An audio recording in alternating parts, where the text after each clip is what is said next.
All right, so we're here in a parts yard. This is just a quick tip for people with CSMs, DSMs.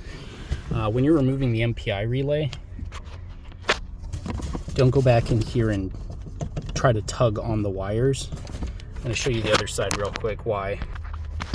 Okay, so here's the MPI relay from the other side. It's not this gray box here, but it's the gold one right here. So we're trying to remove this wire connector. What happens is some people really tug on this, and then what happens is, you see that? Let's get another angle of that for you. Okay, so you can see this is the MPI relay right here. See how that plastic is coming out?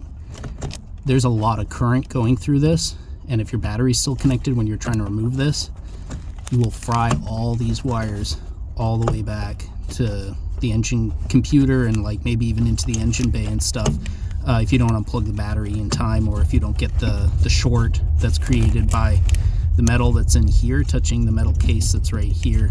So when you're pulling on these, I guess the first tip is remove your battery. The second thing is try not to pull on them, because it's better to just unbolt them over here and then remove it if you can.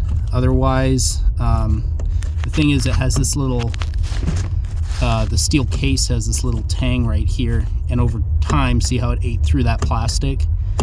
It'll allow it to just pull right out. And I'm not taking this MPI relay, I was pulling the ECU out of this car, but figured I'd do like a quick service message for you guys. This also applies to CSMs like Colt Summit Mirages, 89 to 92, whatever, any that have like a metal case on the MPI relay, I suppose.